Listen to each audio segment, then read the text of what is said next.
বোনের জন্য সব দিয়ে দিতে পারি এরকম কথা সকলেই বলে, কিন্তু দিতে গেলেই হাত কাঁপে। মহিম বাবু, রাজবংশের ছেলে আমি সারা জীবন শুধু দু হাতে দিয়ে এসেছি।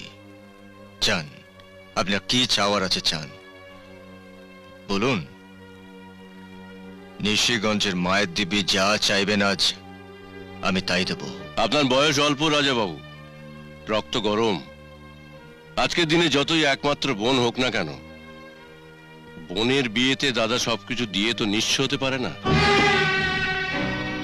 আজকের দিনে দাদারা তার বোনের জন্য কি করে আমি তা জানি না, তবে আমার বোনের সুখের জন্যে আমি তাকে সব কিছু দিতে পারি।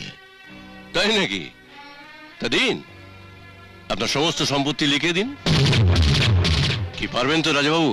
অসম্ভব, এই বিয়েতে আমি রাজি নই। এসব তুই কি বলছিস পূজা?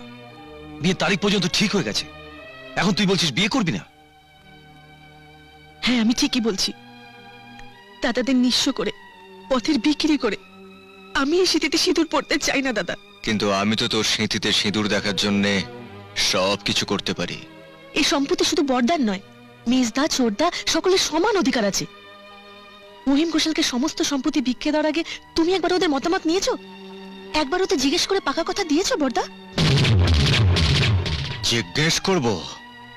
তুই বলছিস কোন সিদ্ধান্ত নেওয়ার আগে আমি রানা রাকেশকে জিজ্ঞেস করব? বেশ, আমি সিদ্ধান্ত নিয়েছি আমাদের সমস্ত সম্পত্তি আমাদের ছোট বোনের বিয়েতে যৌতুক দেব। এতে তোমাদের কোনো আপত্তি আছে? আছে, আপত্তি আছে। আপত্তি আছে? হ্যাঁ, আপত্তি আছে।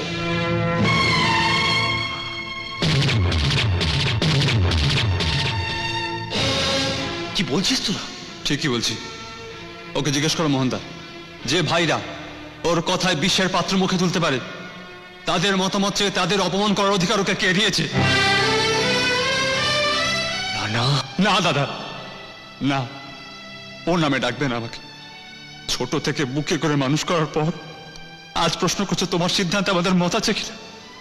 এসছে সেদিন সত্যিকারের বিষ খাই আমাদের মেলে ফেললে না কেন? রানা, রাকেশ, আমাকে ক্ষমা কর ভাই, আমাকে ক্ষমা কর।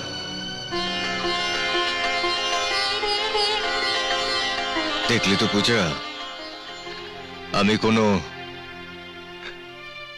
ভুল সিদ্ধান্ত নিইনি।